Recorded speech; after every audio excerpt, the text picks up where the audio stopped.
नमस्कार दोस्तों, स्वागत है आपका प्रयास एजू हब के इस डिजिटल मंच पे। मैं कमल वाजिया और आप मेरे साथ देख रहे हैं शिक्षक ग्रेड 3 का टास्क आधारित टेस्ट 2 जो 19 सितंबर 2025 को हुआ है। ठीक है, 19 अगस्त 2025 को हुआ है।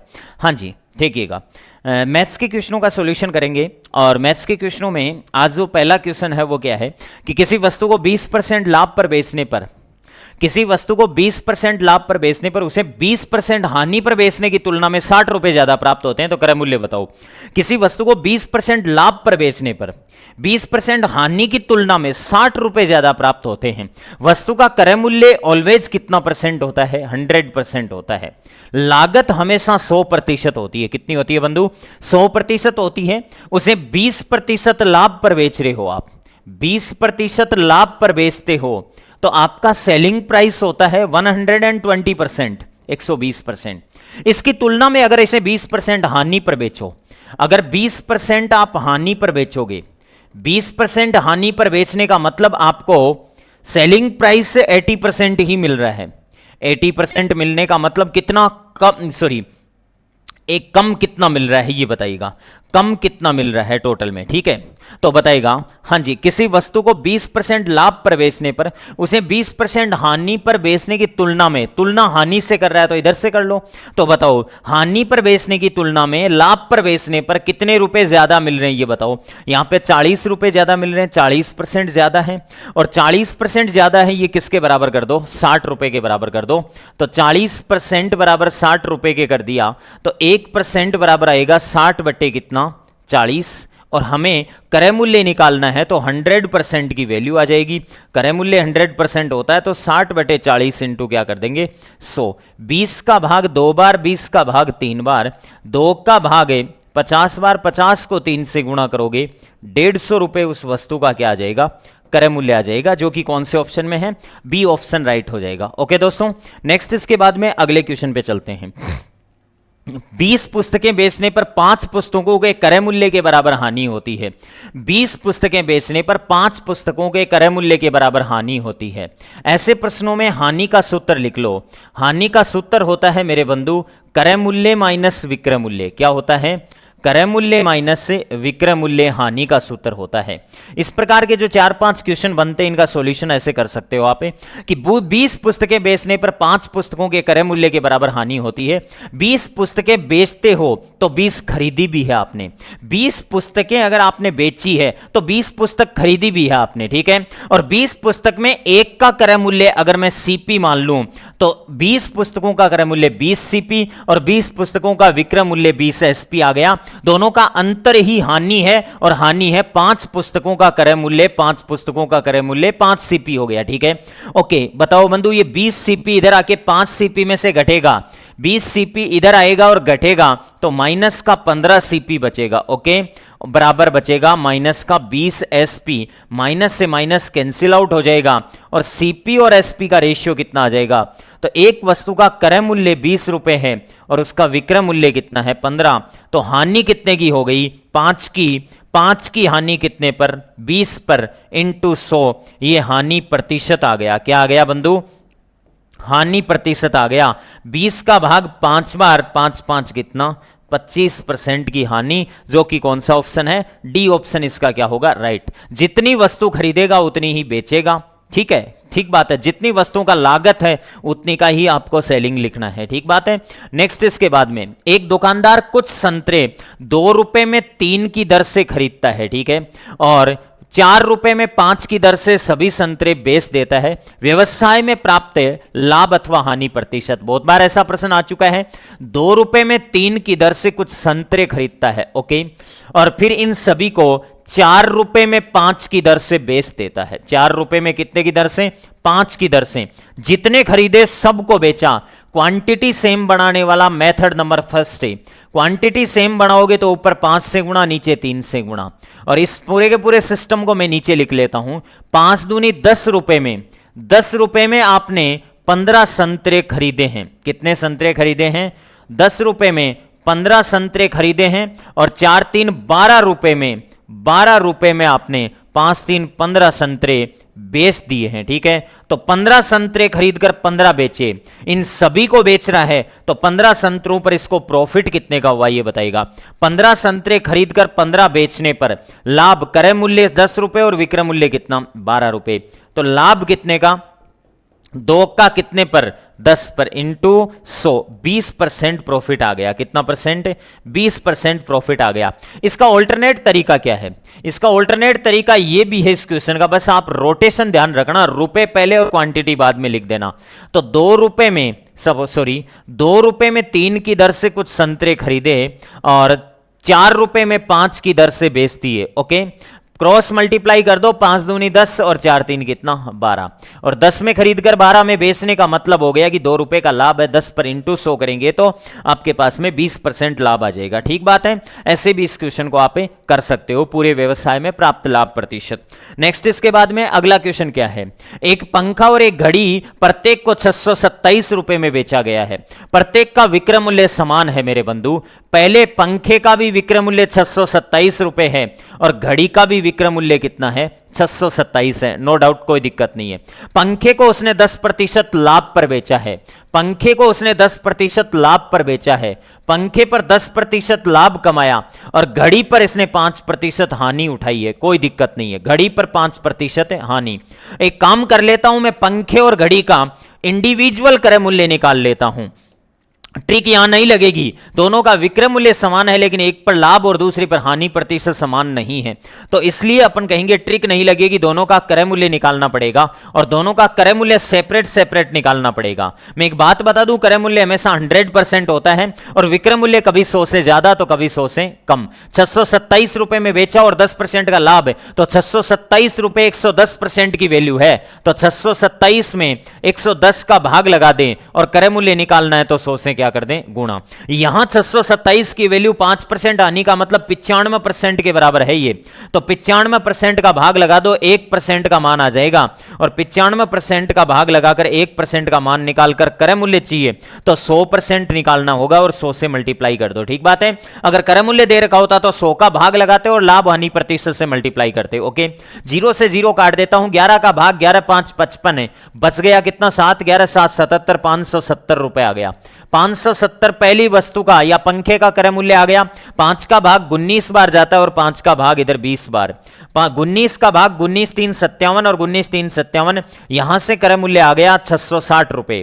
तो मुझे एक बात बताओ कि पंखे और घड़ी का टोटल विक्रय मूल्य कितना था, टोटल विक्रय मूल्य 1254 हो गया। कितना हो गया 1254 में बेचा है, 1254 में क्या किया है बेचा है। और मेरे बंधु बता दो 570 और 660 है, 500 और 600 1100 होता है और 70 60 130 1230, 1230 में इसने खरीदा है, 1230 में खरीदा है और 1254 में बेचा है, तो 24 रुपए का यहां पे क्या हो रहा है लाभ, जो कि कौन से ऑप्शन में है, सी ऑप्शन यहां से क्या होगा राइट आंसर हो जाएगा। ओके दोस्तों, नेक्स्ट है ग्राहक के लिए निम्न में से कौन सा लाभप्रद रहेगा, ग्राहक के लिए कौन सा उचित रहेगा। 4 वस्तु खरीदने पर 1 वस्तु फ्री मिलती है, बाई 4 एंड गेट 1 फ्री का मतलब क्या होता है, 4 खरीदो और 1 फ्री का मतलब है आपको 1 वस्तु फ्री दे दी। अगर आपने 4 खरीदी है और आपने 1 फ्री पाई है, गेट 1 फ्री का मतलब ये होता है कि 1 फ्री पाई है और 4 के दाम दिए हैं आपने, तो आपकी एमआरपी नीचे आती है और डिस्काउंट ऊपर आता है, इंटू 100 करते हैं डिस्काउंट परसेंटेज के लिए। तो मुझे बताओ कि 4 वस्तु खरीदना और 1 वस्तु फ्री देना, इसका मतलब टोटल में से 1 फ्री दे दी इंटू 100। एमआरपी 4 नहीं है 5 है, जो पे करते हो वो एमआरपी नहीं होती है, जो छपी हुई होती है वो एमआरपी होती है, जिसमें से आप कुछ नहीं भी देते हो वो भी एमआरपी में तो इंक्लूड होती है। तो आपने 1 वस्तु के दाम नहीं दिए और 4 के दिए, तो टोटल 5 वस्तुओं में से 1 फ्री करवाई है, 20% की छूट है। पहला 20% की छूट है और 20% की छूट पर वस्तुएं बेचना दोनों समान है, ग्राहक के लिए तो दोनों ही एक जैसे हैं, दोनों में कोई फर्क नहीं है। नेक्स्ट इसके बाद में अगला क्वेश्चन, श्रवण मिस्त्री ने एक पुराना स्कूटर 5500 रुपए में खरीदा, उसने कारखाने में लाने के लिए 150 रुपए किराया दे दिया, तो क्रय मूल्य क्या होगा? सुनना मेरी बात, 5500 रुपए में इसने स्कूटर खरीदा, कारखाने तक लाने का 150 रुपए किराया दे दिया, ये जुड़ेगा इसमें। फिर 550 रुपए का नया सामान डलवा लिया, 550 का नया सामान डलवा लिया, ठीक है कोई बात नहीं है। यदि वह 15% लाभ कमाना चाहता है, पहले क्रय मूल्य निकाल लेते हैं अपन कितना होगा, ठीक है। 0 5 5 10 से 5 5 10 और 1 11 और 1 12 और ये हो गया 6, 6200 रुपए क्रय मूल्य हो गया। कितना हो गया? 6200 रुपए आपका क्रय मूल्य हो गया। चलो ठीक है, अब क्या कहना चाह रहा है कि क्रय मूल्य हमेशा 100% होता है। कितना परसेंट होता है? क्रय मूल्य ऑलवेज कितना परसेंट होता है? 100%। आपको कह रहा है कि विक्रय मूल्य बताओ, सेलिंग प्राइस बताओ, जबकि 15% का लाभ हो तो विक्रय मूल्य होता है 15% लाभ के रेस्पेक्टिवली कितना? 115%। दो तरीके हैं, 6200 का 15% निकाल के जोड़ दो, सूत्र से कर दो, या फिर ऐसे परसेंटेज से कर दो। बताओ बंधु 100% का मान कितना है? 6250 है। 6200 में 1% का मान चाहिए, तो 6200 बट्टे कितना हो जाएगा बंधु? 100, और हमें चाहिए विक्रय मूल्य, तो 115% लाभ भी कमा रहे हो, तो 6200 बट्टा 100 इंटू 115 कर दो। ओके, ये सूत्र ही बन गया आपका। 2 0 से 2 0 कैंसिल आउट हो जाएंगे, और 62 को आप 5 से गुणा कर लो, 5 दूनी 10 और 6 पंजो 30, 310। 310 का 0 आ गया, 3 कैरी फॉरवर्ड कर गया। ओके, नेक्स्ट इसके बाद में 62 आ गया, सॉरी 310 का 31 कैरी फॉरवर्ड कर गया, ठीक है। हाँ जी, 62 को 31 और जोड़ दो, कितना हो गया? 93 हो गया, और 9 कैरी फॉरवर्ड कर गया। ओके, और 62 और 9 कितना हो गया आपके पास में? 71 हो गया। तो 7130 रुपए इसका क्या आ गया? विक्रय मूल्य, जो कि कौन से ऑप्शन में है? First option. 15% लाभ कमाना चाहता है तो कितने में बेचेगा? आप चाहो तो इसको ऐसे भी कर सकते हो कि सेलिंग प्राइस का फॉर्मूला भी होता है cost price into 100 plus minus लाभ या हानि प्रतिशत बट्टा कितना होता है? 100। इस प्रकार से क्रय मूल्य की जगह आप लिख सकते हो कितना? 6200, 100 प्लस 15, 115 बटे 100। एज इट इज बात तो यही आएगी। ओके, नेक्स्ट इसके बाद में अगला क्वेश्चन दोस्तों कह रहा है ए ने 10% लाभ पर बी को बेची, बी ने 5% लाभ पर सी को बेच दिया। ए ने अपनी वस्तु 10% लाभ पर बी को बेची, 10% लाभ पर किसको बेचती? बी को बेचती। ओके, और बी ने इसे 5% लाभ पर सी को बेच दिया। बी ने इसे कितने प्रतिशत लाभ पर? 5% लाभ पर किसको बेच दिया? सी को बेच दिया। सी ने वह 462 रुपए में खरीदी हो तो ए ने कितने में खरीदी? सी ने 462 रुपए में खरीदी तो ए ने कितने में खरीदी? ये दो प्रकार के प्रश्न बनते हैं कि ए ने कितने में खरीदी तब तो एक्स मान लो, और ए ने इतने में खरीदी तब उधर वैल्यू आ जाएगी। ए ने एक्स रुपए में खरीदी और 10% लाभ कमाया, तो वही बात क्रय मूल्य इंटू 110 बटा 100, और फिर बी का क्रय मूल्य आ गया और बी इसे 5% लाभ पर बेच रहा है, तो 105 बटा कितना आ जाएगा? 100 आ जाएगा। 105 बटा कितना आ जाएगा? 100 आ जाएगा, बराबर कितना आ जाएगा? 462 रुपए। ओके, 0 से 0 कैंसिल आउट कर लेता हूं, ठीक बात है। ओके, 0 से 0 कैंसिल आउट कर लिया, 5 का भाग 21 बार और 5 का भाग कितनी बार? 20 बार। ओके दोस्तों, अब 21 का भाग जाएगा, 21 दूनी 42, बच गया कितना आपके पास में? 4 बच गया, और 21 दूनी 42 फिर गया। 11 का भाग 22 में कितनी बार? 2 बार, और 2 को 20 से गुणा करूंगा तो कितना आएगा? 40। 40 को 10 से और गुणा कर दो तो कितना हो गया? 400 रुपए। तो 400 रुपए में ए ने खरीदी थी और सी ने कितने में खरीदी? 462 रुपए में। ओके दोस्तों, हाँ जी, नेक्स्ट इसके बाद में अगला, 3 रुपए में 7 की दर से संतरे खरीदे जाते हैं, प्रति सैकड़ा संतरे किस दर से बेचे जाएं कि 33% का लाभ हो? सिंपल प्रश्न। क्रय मूल्य क्या है बताओ बंधु? क्रय मूल्य है 3 रुपए में 7। 3 रुपए में कितने? 7 संतरे। 3 रुपए में 7 संतरे क्रय मूल्य है। कह रहा है कि प्रति सैकड़ा संतरे किस दर से बेचे जाएं। विक्रय मूल्य पूछा है कि कितने रुपए में 100 संतरे बेचें।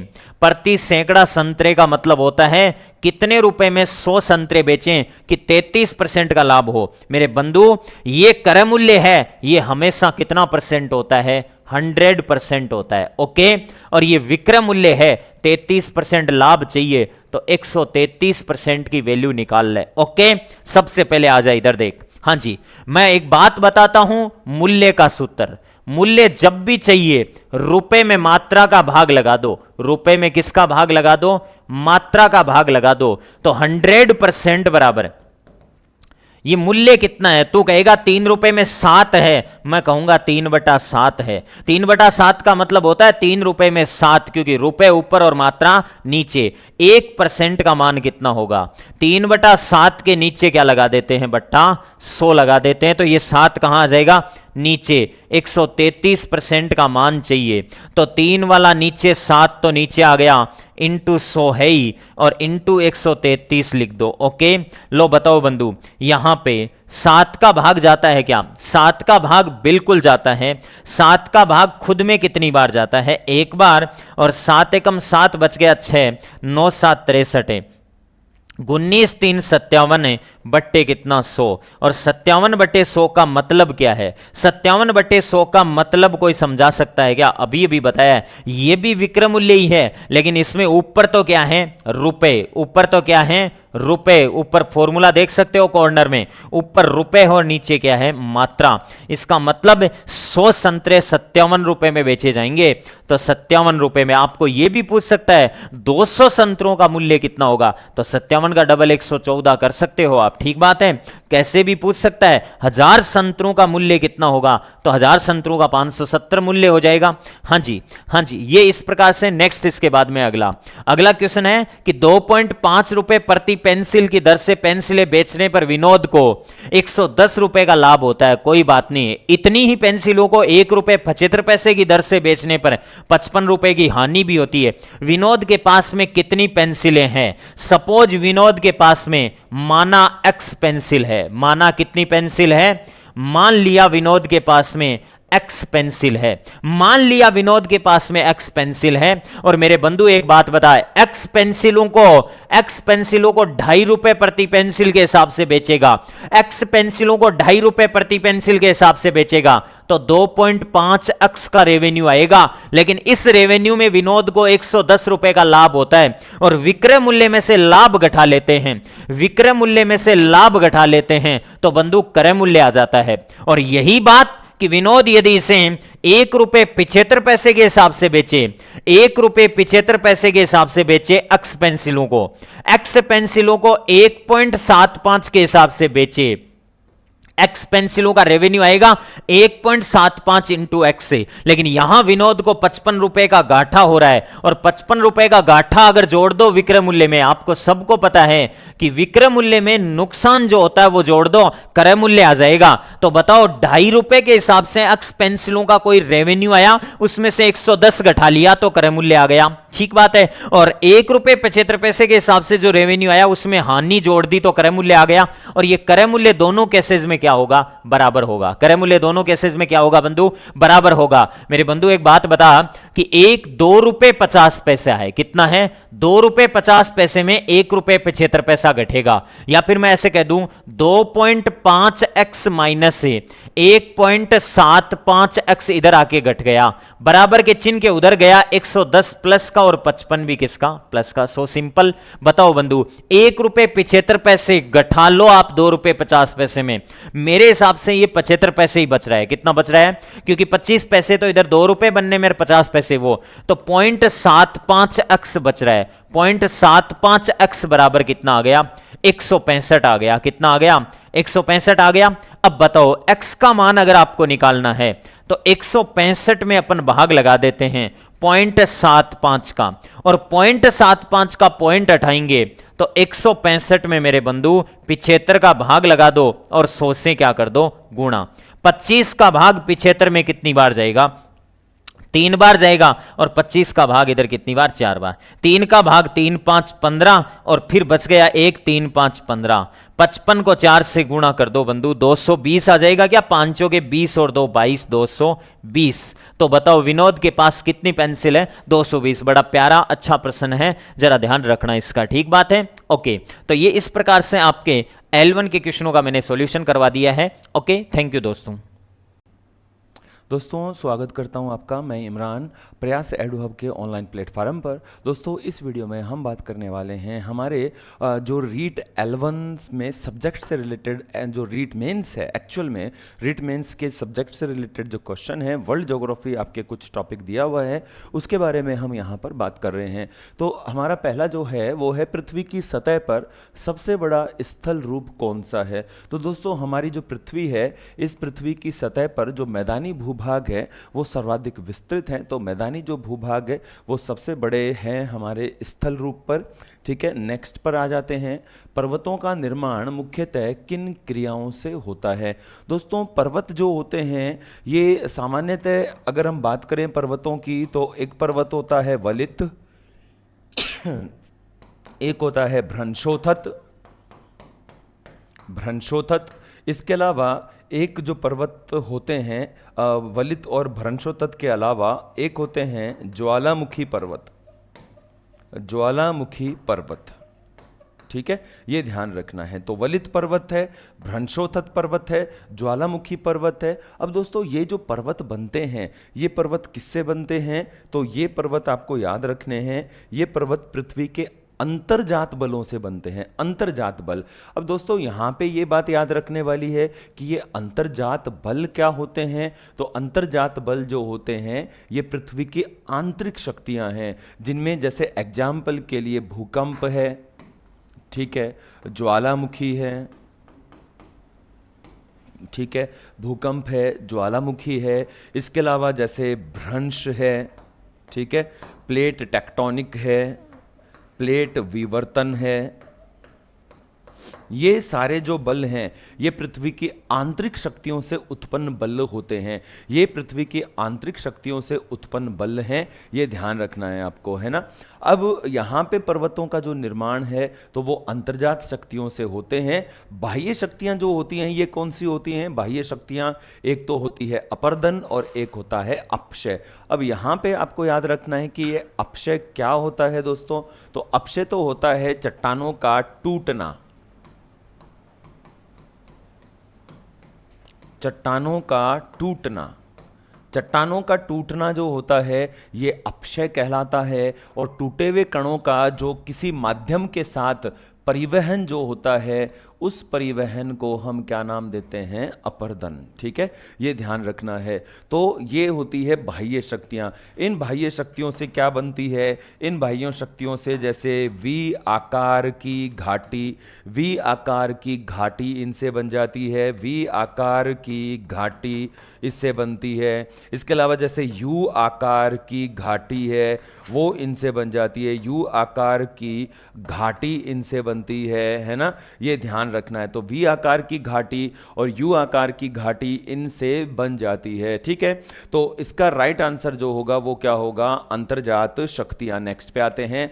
भारत में जो दक्कन का पठार है वो किस प्रकार का पठार है? दोस्तों भारत में दक्कन का जो पठार है ना, ये क्रिटेशियस काल में बना था, क्रिटेशियस काल में। ठीक है, क्रिटेशियस काल में बना था। तो क्रिटेशियस काल में ये किससे बना था? लावा के जमाव से, लावा के जमाव से ये बना था, ये ध्यान रखना है, क्रिटेशियस काल में। तो इसका राइट आंसर है लावा से निर्मित है। नेक्स्ट पे आते हैं। कौन सा एक अवशिष्ट पर्वत का उदाहरण है? दोस्तों ये जो सारे हैं ना, हिमालय, एंडीज और आल्पस, ये सभी के सभी नवीन वलित पर्वत हैं, नवीन वलित पर्वत हैं। और यूराल जो है एक अवशिष्ट पर्वत है। हिमालय हमारे एशिया महाद्वीप में है, एंडीज साउथ अमेरिका में है, आल्पस यूरोप में है, और यूराल जो पर्वत है ये यूरोप और एशिया की बाउंड्री पर है। ठीक है, नेक्स्ट क्वेश्चन पर आते हैं। मैदान किस प्रकार के स्थल रूप होते हैं? दोस्तों मैदान जो होते हैं ये द्वितीय श्रेणी का स्थल रूप माना गया है। और मैदान जो होते हैं ये मैदान पृथ्वी की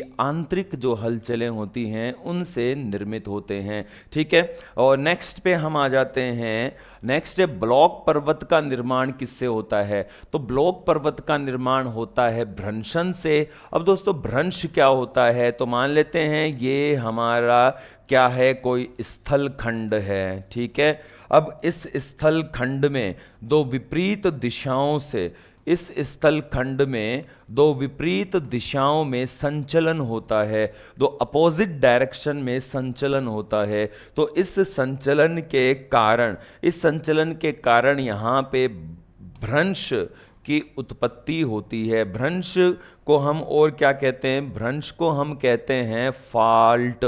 ठीक है, फॉल्ट की उत्पत्ति होती है, ये ध्यान रखना है, फॉल्ट की उत्पत्ति होती है, तो ये भ्रंश कहलाते हैं, है ना। तो ये आप ध्यान रखेंगे। अब इस फॉल्ट से क्या बन जाते हैं, ब्लॉक पर्वत बन जाते हैं, ये ध्यान रखिए। अब फॉल्ट से ब्लॉक पर्वत बनता कैसे है, तो ऐसी कुछ स्थिति निर्मित होती है। क्या होता है कि ये भ्रंश के कारण स्थल का एक भाग अपने समीपवर्ती स्थल खंड से नीचे धंस जाता है, इस तरह से। ठीक है, ऐसे भी हो सकता है, या ये हो सकता है कि ये ऊपर खड़ा रह जाए, ये नीचे धंस जाए। ये हो सकता है कि दोनों साइड के बीच धंस जाएं, ऊपर वाला बीच वाला है वो खड़ा रह जाए। तो इस तरह से ये भ्रंश या ब्लॉक पर्वत की रचना होती है। ठीक है, ध्यान रखना है। ऐसा भी हो सकता है दोस्तों, इस तरह से। अच्छा, ये क्लियर नहीं होता क्या हाथ से? तो इस तरह भी हो सकता है कि ये जो स्थल खंड है, ये दोनों स्थल खंड क्या हैं, नीचे सरक जाते हैं। मतलब ये जो किनारे वाले स्थल खंड हैं, ये किनारे वाले स्थल खंड अपनी जगह पे रह जाते हैं, है ना। और बीच वाला जो स्थल खंड है, ये बीच वाला स्थल खंड नीचे धंस जाता है। और इन दोनों को तो हम बोलते हैं ब्लॉक पर्वत, और बीच में जो धंस जाता है इसको एक घाटी बन जाती है, और इस घाटी को कहा जाता है ग्राबेन।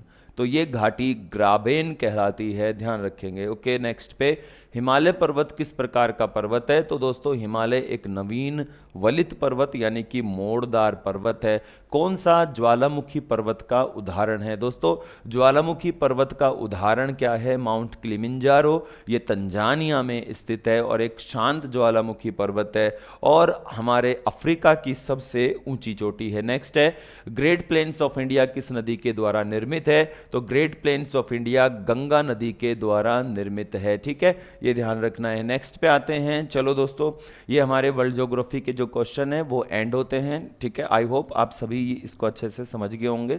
ठीक है, थैंक यू, जय हिंद। हेलो डियर स्टूडेंट, सभी को नमस्कार। प्रयास के ऑनलाइन प्लेटफॉर्म पर आप सभी का हार्दिक स्वागत है।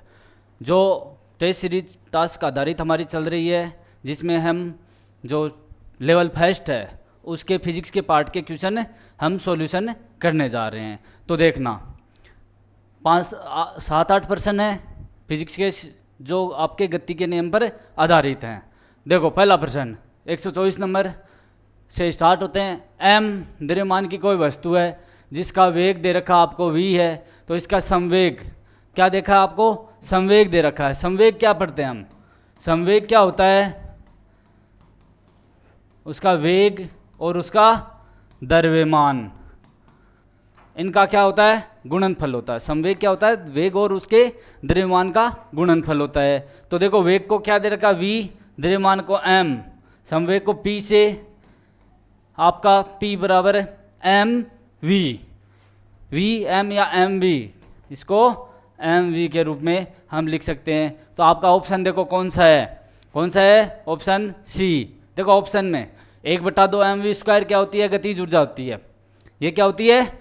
ये आपकी क्या है? गतिज ऊर्जा। और m² v² क्या होता है? देखो संवेग का स्क्वायर करेंगे m² v² हो जाएगा। ये आपका क्या है? संवेग p का स्क्वायर है। तो ये आपका ऑप्शन क्या है? आपको देखना है p बराबर mv, कौन से में है? ऑप्शन आपका सी में हो जाएगा। अगला प्रश्न देखो, अगला दिया किसी वस्तु का द्रव्यमान, इसका माप किसके बराबर होता है? भाई वस्तु का द्रव्यमान, उसकी माप किसके माप के बराबर होता है? भार नहीं होता है। भार तो क्या है? गुरुत्व के प्रभाव में आ जाता है, तब उसका हम भार निकाल देते हैं, W बराबर mg के रूप में हो जाता है। संवेग हमने पहले उस प्रश्न में पढ़ा था P बराबर mv होता है, ये भी क्या है, द्रव्यमान से संबंधित नहीं रखता है। आपका जड़त्व है, ये आपका ऑप्शन सही है, जड़त्व के कारण ही द्रव्यमान। तो क्या है, वस्तु का द्रव्यमान क्या होता है, जड़त्व का माप कहलाता है, उसका जड़त्व का माप कहलाता है। बल क्या एक फोर्स है, तो ये आपका ऑप्शन सी हो गया, जड़त्व का माप कहलाता है। अगला प्रश्न, किसी वस्तु के संवेग में परिवर्तन की दर, देखो संवेग में परिवर्तन क्या है, डी पी, संवेग को टी से पी से निरूपित करते हैं, डी पी बटे डी टी, ये किसके बराबर है। अब देखो निकालेंगे, पी हमने पढ़ा है, पी बराबर क्या होता है, एम इंटू वी, पी बराबर एम इंटू, रखो इसमें डी एम वी बटे डी टी। एम क्या है, एम क्या आपका द्रव्यमान है, क्या होता है, द्रव्यमान, जो क्या होता है, एक नियत राशि है। तो क्या होता है, एम को बाहर निकाल लो आप, एम इंटू डी वी बटे डी टी। देखो डी वी बटे डी टी, ये क्या है आपका, डी वी बटे डी टी, ये आपका क्या है, आपका त्वरण है, आपका क्या है, त्वरण है। त्वरण को हम ए से निरूपित करते हैं, तो आपका आ जाएगा एम ए। एम ए आप किसको निरूपित करते हैं, एफ, बल बराबर द्रव्यमान गुणा त्वरण, द्रव्यमान गुणा त्वरण। तो देखो इसमें कौन सा आवेग नहीं है, आवेग क्या होता है, आवेग होता है बल और उसके समय का गुणनफल। बल ये एफ बराबर एम ए, ऑप्शन देखो सेकंड सही है। अगला देखो, संवेग P बराबर एम वी होता है, परिवर्तन पूछा आपने, परिवर्तन T के सापेक्ष पूछा है, तो क्या होता है, ये बल होता है। ऊर्जा देखो, गतिज ऊर्जा 1/2 mv² होती है, स्थितिज ऊर्जा mgh के रूप में होती है, तो ये भी ऑप्शन नहीं है, ये भी ऑप्शन नहीं है। तो आपका ऑप्शन सेकंड वाला, सेकंड देखो किस में है, फर्स्ट सेकंड में नहीं है, देखो इसमें सेकंड है लेकिन फर्स्ट सही है, सही नहीं है, फर्स्ट और थर्ड दोनों ही गलत हैं। आपका ऑप्शन सी में सिर्फ सेकंड है। तो ये क्या है आपका, बल, संवेग में परिवर्तन की दर क्या कहलाती है, बल कहलाती है। ये हम गति के दूसरे नियम से हम पढ़ते हैं। अगला देखो, किसी गतिशील वाहन के अचानक रुकते ही यात्री सामने की ओर क्यों गिर पड़ता है। हम भी देखो डेली रोजाना बस में यात्रा करते हैं या कोई वाहन में यात्रा करते हैं, जैसे अचानक ब्रेक लगाया हम आगे की तरफ गिर पड़ते हैं। कभी इसके पीछे क्या है, लॉजिक है, फिजिक्स का लॉजिक है, क्या है कि जो जड़त्व का नियम लगता है इसमें, कौन सा, गतिशील वाला, क्या जब तक बाह्य बल आरोपित नहीं करते तब तक वो वस्तु गतिशील ही रहती है। देखो इसमें होता क्या है, जैसे ही ब्रेक लगाया, क्योंकि बाह्य बल लगा दिया ब्रेक, तो लगाने पर क्या है, आपकी जो गतिशील वाहन था वो स्थिर हो गया, जिसके संपर्क में हमारा शरीर रहता है वो स्थिर हो जाता है, और ऊपर वाला हिस्सा वो गतिशील ही बना रहता है, जिसके कारण क्या हम आगे की तरफ गिरते हैं। देखो ये एक स्वैच्छिक प्रतिक्रिया है नहीं भाई। अगला देखो, यात्री के शरीर का ऊपरी भाग जड़त्व के कारण स्थिर रहता है, स्थिर नीचे वाला हिस्सा रहता है, ऊपर वाला नहीं रहता है, तो ये निचला हिस्सा गतिशील, ये उल्टा दे रखा है इसमें। यात्री के शरीर का निचला भाग रुक जाता है लेकिन ऊपर वाला भाग जड़त्व के कारण गतिशील बना रहता है। आपका सी ऑप्शन इसमें सही हो जाएगा। गतिशीलता के जड़त्व के कारण पीछे की ओर धक्का लगता है, आगे की ओर लगेगा, तो ये भी गलत है। तो ऑप्शन आपका सी है कि जो हिस्सा बस के संपर्क में है, निचला ही भाग गतिशील क्या रहता है, रुक जाता है, और ऊपरी भाग जड़त्व के कारण क्या है, गतिशील बना रहता है, जिसके कारण आगे की ओर गिर पड़ते हैं।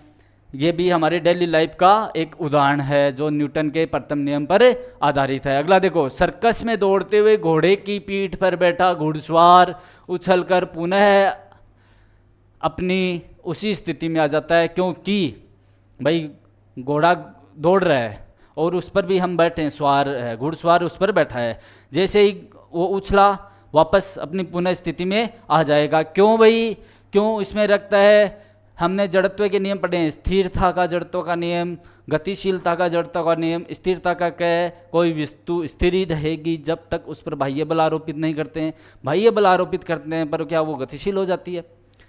दूसरा गतिशीलता का, जब तक गतिशील वस्तु गतिशील बनी रहेगी जब तक उस पर कोई बाह्य बल आरोपित नहीं करते। बाह्य बल आरोपित कर दिया तो वो स्थिर भी हो सकती है और उसका वेग भी बढ़ सकता है, दोनों का हो सकते हैं। तो क्या है इसमें, वृत्तीय पथ में गति है, ये गलत बात है। स्थिरता का जड़त्व का नियम नहीं होगा। गतिशीलता का जड़त्व का नियम, ये आपका ऑप्शन सी बन जाएगा। इसमें असंभव है, ये भी नहीं है, तो आपका ऑप्शन सी इसमें करेक्ट हो जाएगा।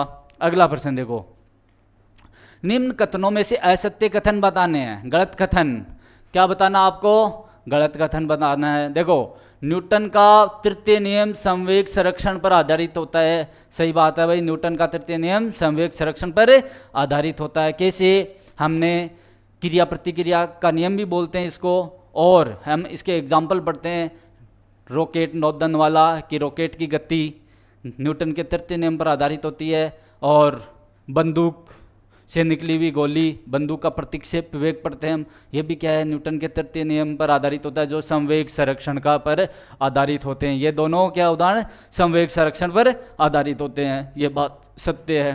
नाव का चलना क्रिया प्रतिक्रिया नियम पर आधारित होता है, ये भी बात सही है भाई। नाव का चलना, नाव में पतवार होता है, वो पीछे की तरफ पानी धकेलता है, तो क्या है, वो पानी बल लगाए कि इस पर नाव पर, जिसे नाव आगे की ओर चलना प्रारंभ कर देती है। क्या होता है कि यह भी क्रिया होती है, हम क्रिया कर रहे हैं, पानी की को पीछे की तरफ धकेल रहे हैं, तो क्या होता है, प्रतिक्रिया लगती है बल पानी के द्वारा, उस पर, किस पर, नाव पर बल लगता है, जिससे क्या होती है, आपकी नाव आगे की ओर चलना प्रारंभ करती है। तो ये भी आपका न्यूटन के तृतीय नियम पर आधारित है। तीसरा देखो, 10 kg द्रव्यमान वाली वस्तु का कृत्रिम उपग्रह में द्रव्यमान शून्य होगा। देखो, द्रव्यमान शून्य होगा, द्रव्यमान शून्य नहीं होगा भाई।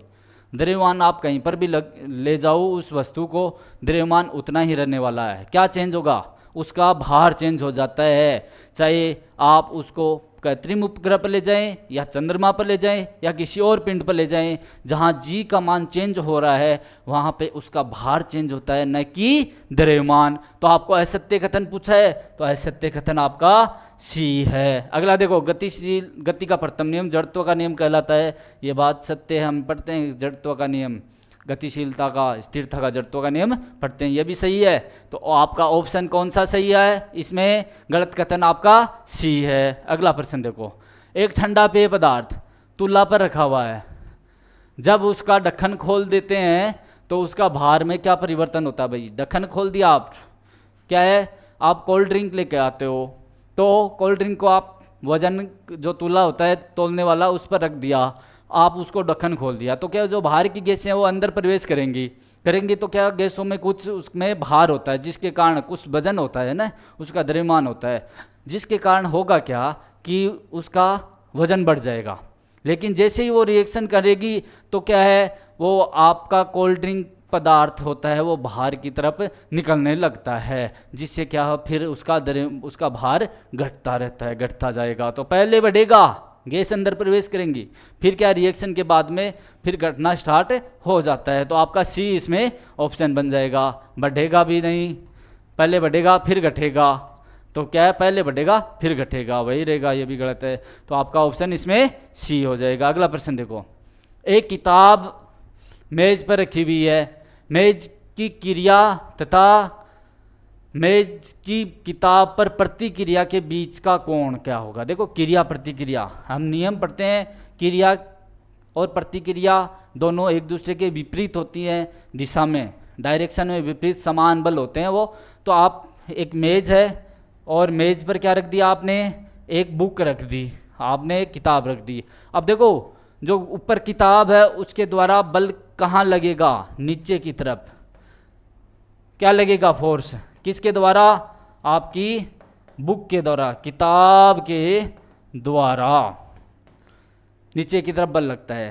क्या लगता है वो, mg के रूप में, गुरुत्व बल के रूप में। अब इसकी विपरीत मेज भी बल लगाएगी ऊपर विपरीत, और इसको हम क्या बोल देते हैं, अभिलंब फोर्स, नॉर्मल फोर्स बोल देते हैं। इनके मध्य कोण, देखो ये तो क्रिया है और ये प्रतिक्रिया है, दोनों के मध्य कोण देखो सरल कोण बनता है, जिसका मान होता है 180 डिग्री। 0 डिग्री नहीं है, 30 डिग्री भी नहीं है, 45 भी नहीं है, ऑप्शन आपका डी है 180 डिग्री इसका राइट आंसर है। अगला प्रश्न देखो, एक छात्र स्वयं को अपने बाल ऊपर की ओर खींचकर ऊपर की ओर उठाने का प्रयास करता है।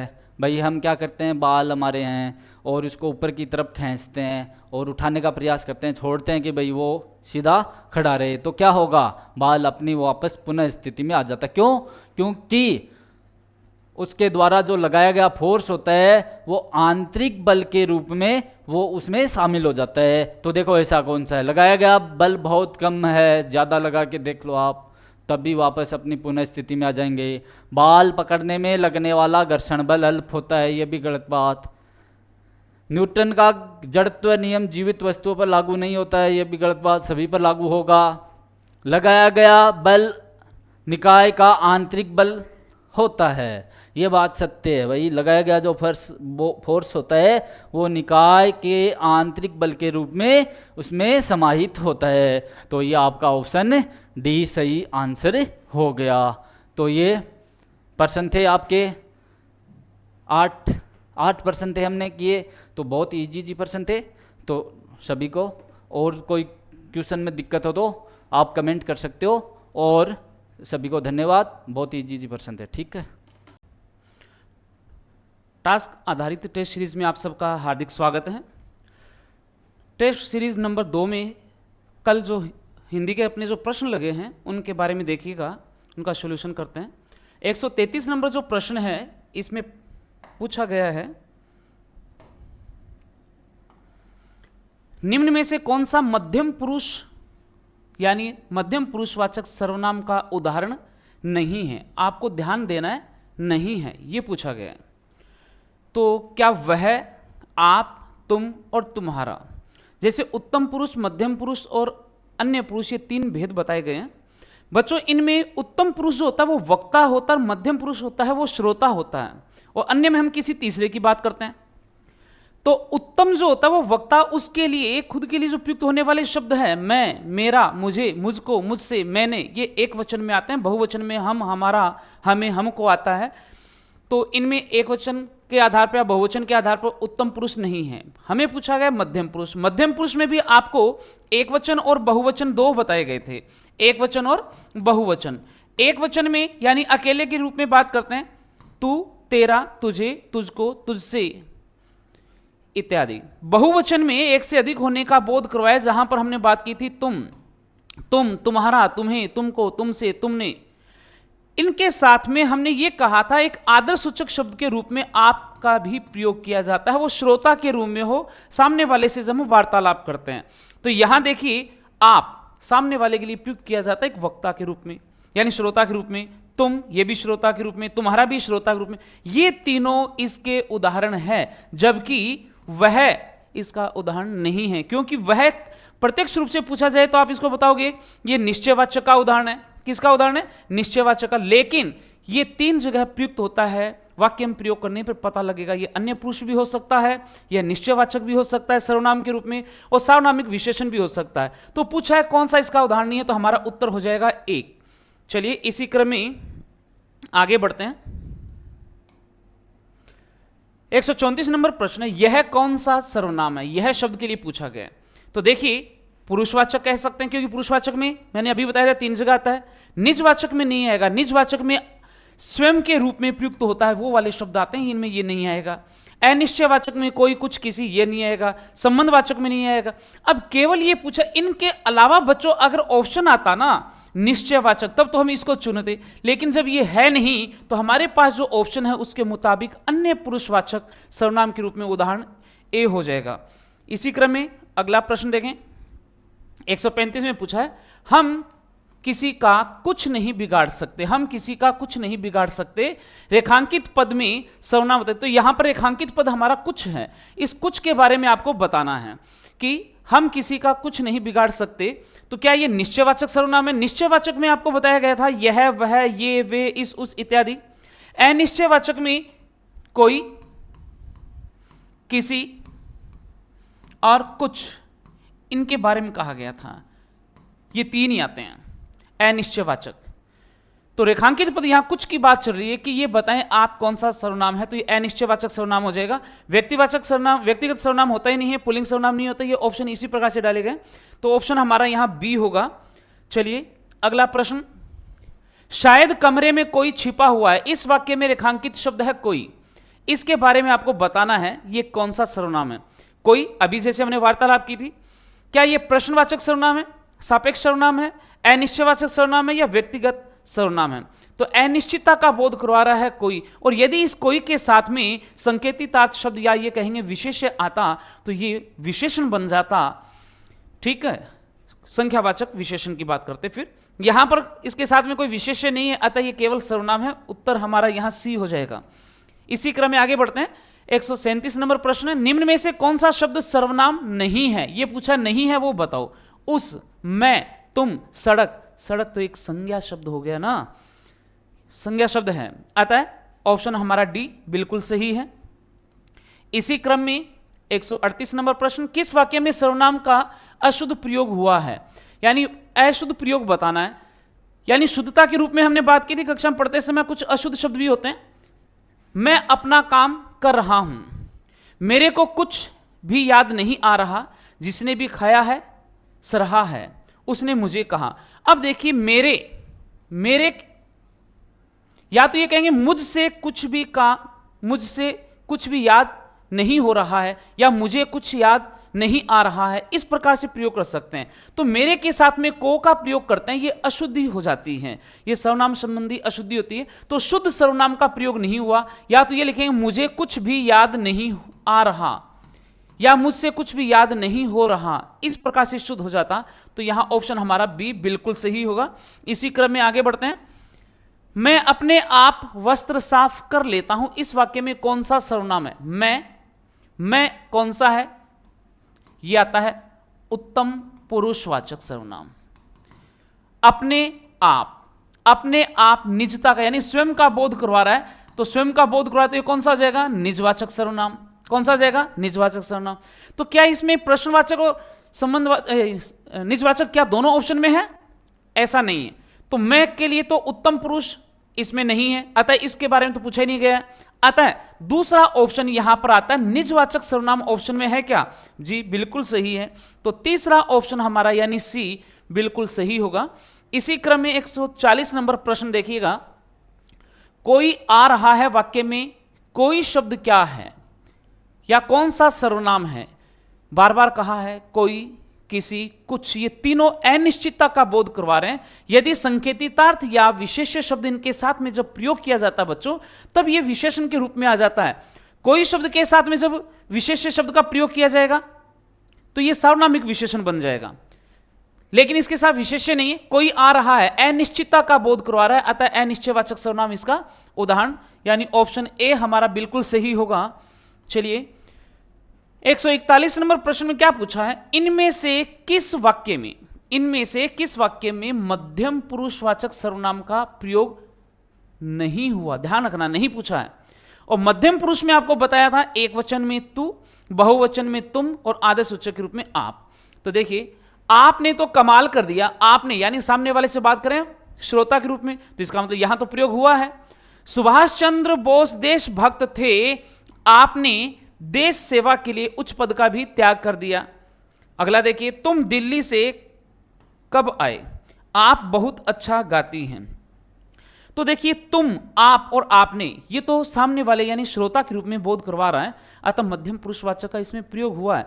आप शब्द के लिए भी मैंने आपको 3 नोट लिखवाए थे कि यदि आप शब्द का प्रयोग खुद के रूप में होता है, जैसे आप भला तो जग भला, वो निजवाचक सर्वनाम होता है, किसी श्रोता के रूप में प्रयुक्त किया जाता है, जैसे आप कहां जा रहे हैं, तो वो मध्यम पुरुषवाचक होता है। और जब आप शब्द किसी तीसरे का परिचय देता है, जब किसी तीसरे का परिचय दिया जाता है, तो आदर्श सूचक के रूप में हम उसका प्रयोग करते हैं, तो वो अन्य पुरुषवाचक होता है। जैसे हम ये कह सकते हैं सुभाष चंद्र बोस देशभक्त थे, उन्होंने देश सेवा के लिए उच्च पद का भी त्याग कर दिया। उन्होंने शब्द का प्रयोग कर सकते हैं, लेकिन ये हमारे देश की महान हस्ती है, तो इनके लिए हम सामान्य शब्द का प्रयोग न करके, उन्होंने का प्रयोग न करके आपने शब्द का प्रयोग किया, अतः ये किसका उदाहरण हो जाएगा, अन्य पुरुषवाचक सर्वनाम का उदाहरण होगा।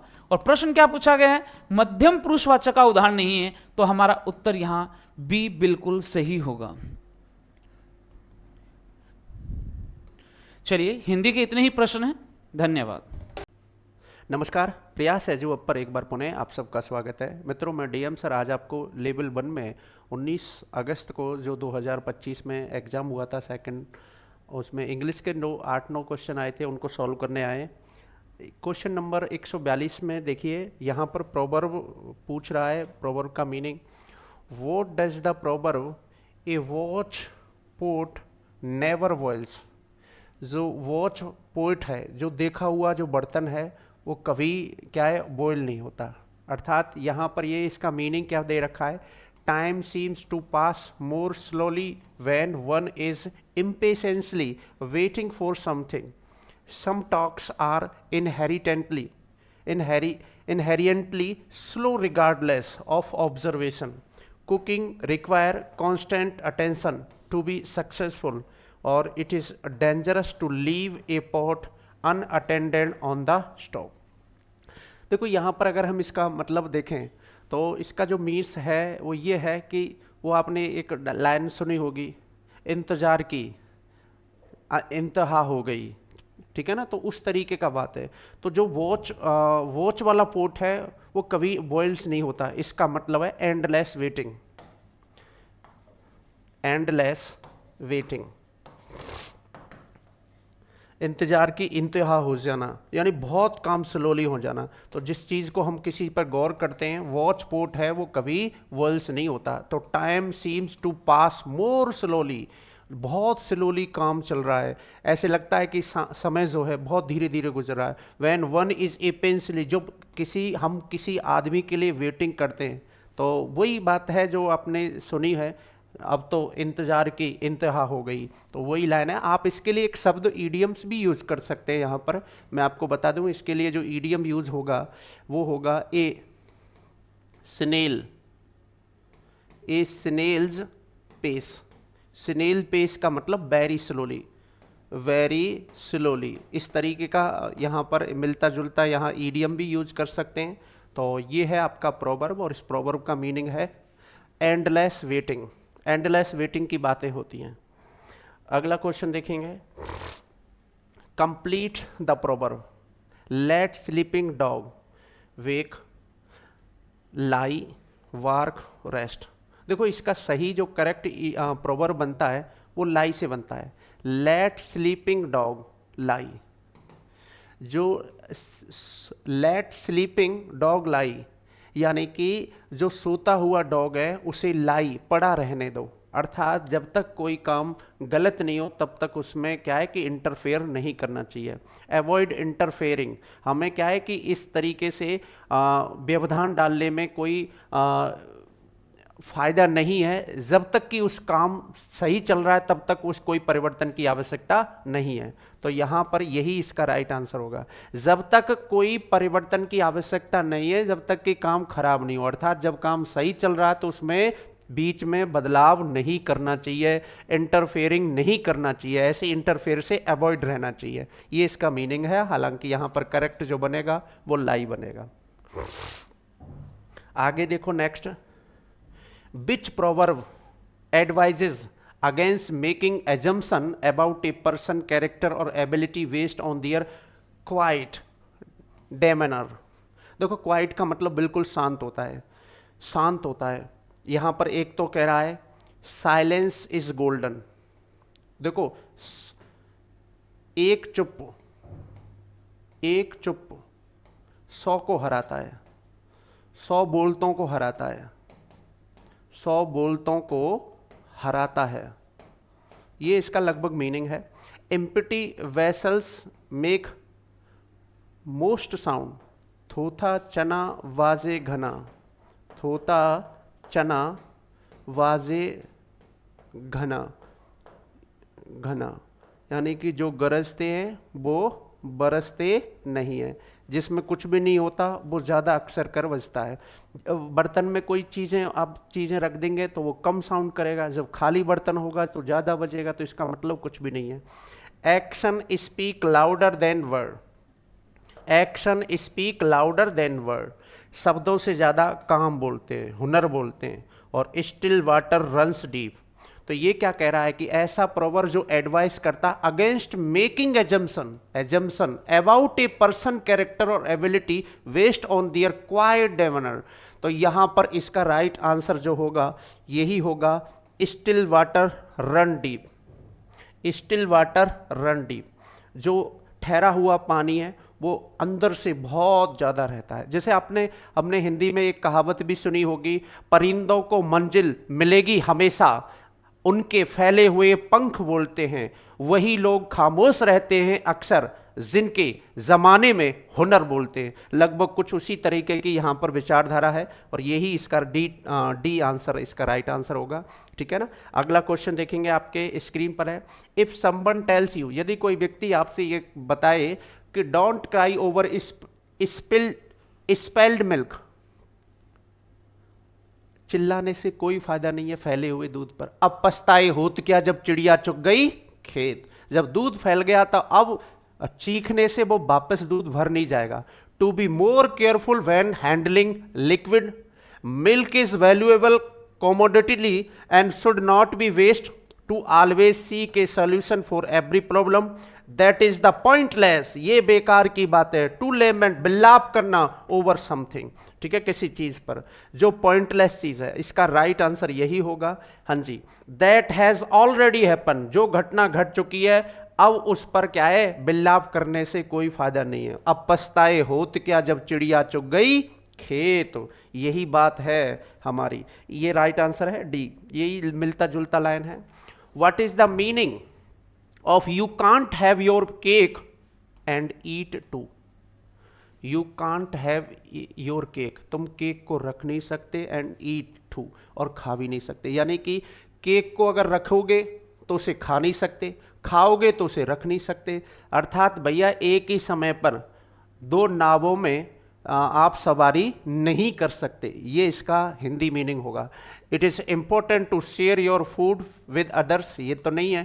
Cake is your perishable, perishable माने केक को नष्ट किया जा सकता है ऐसा आइटम है। And should be consume quickly, और तेजी से खत्म भी किया जा सकता है। One must make a choices and can not enjoy the benefit of two mutually exclusive option, यही इसका बिल्कुल राइट आंसर है। डेजर्ट शुड बी ईटन, खाया जाए बिफोर द मेन मील, ऐसा कुछ नहीं है। तो यहाँ पर बिल्कुल राइट आंसर होगा एक ही समय पर दो नावों में आप सवारी नहीं कर सकते, यही इसका राइट आंसर है। अगला क्वेश्चन है आपका, complete the proverb, beggars can not be wires, भिखारी जो होते हैं वो खरीदने वाले नहीं हो सकते, विजेता नहीं हो सकते, गिवर्स देने वाले नहीं हो सकते, बिल्कुल देने वाले नहीं हो सकते, विजेता नहीं हो सकते, खरीदने वाले नहीं हो सकते। इसका राइट आंसर क्या होगा? जी हाँ, चूजर्स। भिखारी के लिए कोई ऑप्शन थोड़ी है। यानी कि हम यूँ कह सकते हैं, इसका एक और मीनिंग निकाल सकते हैं कुछ मिलता जुलता,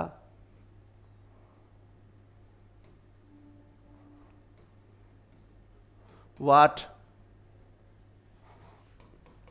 ऐसे लिख सकते हैं, we can not cure what we can not cure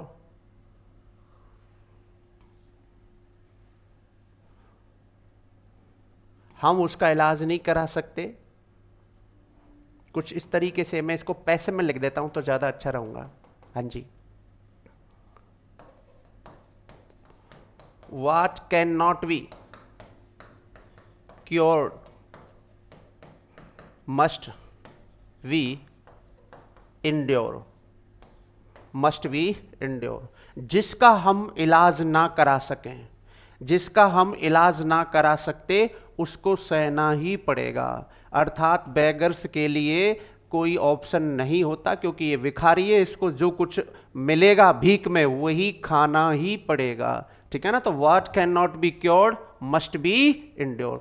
तो बेगर्स के लिए कोई चूजर नहीं होता, बेगर चूजर नहीं हो सकता। तो यहाँ पर सी इसका राइट आंसर है। इसको एक्टिव बनाएंगे तो इस तरीके से बना देंगे, यहाँ पर ऐसे तरीके से इसे एक्टिव में बदला जा सकता है। ठीक है ना। कैसे बदलेंगे? बी मस्ट इंड्योर, ये सेंटेंस ऐसे था, what we can not cure. Be must endure, हमें सहना ही पड़ता है, what we can cure, we can not cure, जिसका हम इलाज नहीं करा सकते उसे हमें सहना ही पड़ता है। तो ये इसका एक्टिव है और ये इसका पैसिव है। तो यहाँ पर राइट आंसर सी होगा। अगला क्वेश्चन है, what is the meaning of every dog has its day. प्रत्येक डॉग भी अपना एक दिन रखता है, अर्थात समय समय की बात है। समय बड़ा बलवान, भीलन लूटी गोपिका, वही अर्जुन वही बाण, अर्थात सारी चीज समय पर निर्भर है। घूरे की भी हवा 6 महीने बाद बदलती है। घूरा का मतलब कूड़ा करकट, उसका भी एक समय आता है। तो हर व्यक्ति, हर चीज का एक टाइम आता है और वो टाइम ही तय करता है उसके। और उस समय में वो उस आदमी ने अपने आप को ईगो वगैरह इस तरीके से रख लिया तो निश्चित रूप से वो अपने उसको संभाल नहीं पाएगा। तो हर चीज का एक अपना समय होता है। Every dog has its day, it is important to treat all animals kindly, ये नहीं है। Everyone no matter how humble, प्रत्येक व्यक्ति, ये कोई बड़ी बात नहीं है कि वो कितना विनम्र है, कितना अनलकी है, will eventually have a period of success of good fortunes, यही इसका राइट आंसर है। यानी कि भले ही वो कितना अनलकी हो, कितना विनम्र हो, will eventually have a period, उसके लिए भी सफलता का एक गुड फॉर्चून का दिन जरूर आएगा। अर्थात घूरे की भी हवा एक समय बदलेगी, ठीक है ना। तो समय की ही बात है ये। एक समय जब अर्जुन का गांडीव धनुष भी काम नहीं कर पाया क्योंकि वहाँ पर उसका समय सही नहीं था। ईश्वर की इच्छा के बिना कुछ नहीं हो सकता। तो वहाँ के हर चीज़ का एक समय होता है, हम यूँ कह सकते हैं। और which proverb implies that superficial, easy or easily acquired knowledge is often used by those who speak loudly to mask a lack of true understanding. Still water run deep, talk is chief, a little knowledge is a dangerous thing. Little knowledge, थोड़ा ज्ञान खतरनाक होता है। Empty vessels make a most sound। अब ये देखो which proverb implied, इनमें से कौन सा proverb जो है ये लागू होता है। superficial, superficial और easily acquired knowledge is often used by those who speak loudly to mask a lack of true understanding, जिसे true understanding नहीं है, अर्थात थोता चना वाजे घना, यही इसका राइट आंसर है। स्टिल वाटर रन डीप का मतलब है जो आदमी बाहरी तौर पर, एक्सटीरियर तौर पर आपको थोड़ा सा शांत दिखाई देता है, अक्सर करके वो बहुत ही हार्ट, उसका हार्ट बहुत ही डीप रहता है, डीप नॉलेज रहती है। तो यहाँ पर राइट आंसर होगा डी। और आज का अंतिम क्वेश्चन है, what does the proverb the squeaky wheels gets grease. देखो यहाँ स्क्वेकी का मतलब होता है चरचराहट की आवाज़। जिस व्हील में, जिस पहिए में चरचराहट की आवाज़ होती है उसी को क्या प्राप्त होता है, ग्रीज। ग्रीज का मतलब होता है उसी में ऑयलिंग की जाती है। अर्थात जब बच्चा रोता है तो माँ सबसे पहले उसी को शांत करती है। तो कुल मिलाकर ये है, जो बोलता है वही, जो बोलता है वही बिकता है, अर्थात जो दिखता है वो बिकता है। तो जो सबसे पहले ज़्यादा परेशान करता है, चिरचिराहट की आवाज़ करता है, उसी को। अर्थात अगर आपको कोई चीज़ अचीव करनी है तो आपको निश्चित रूप से उसके प्रति एक्शन लेना पड़ेगा। तो यहाँ पर अगर हम देखें, quiet individual are often overlooked, machine require regular maintenance to function properly, और it is important to lubricate all moving part of machinery. Those who complain, जो व्यक्ति कंप्लेन करते हैं लाउडेस्ट, मेक दियर नीड्स, अपनी आवश्यकताओं के लिए जो ज़्यादा शिकायत करते हैं, none are more likely to receive attention to service. बिल्कुल यही इसका बिल्कुल मिलता जुलता आंसर है, क्योंकि इसका सबसे बेस्ट जो मीनिंग एक्सप्रेस कर रहा है ये डी कर रहा है। तो ये थे आज के क्वेश्चन। मिलते हैं फिर किसी एक क्लास में, तब तक के लिए नमस्कार।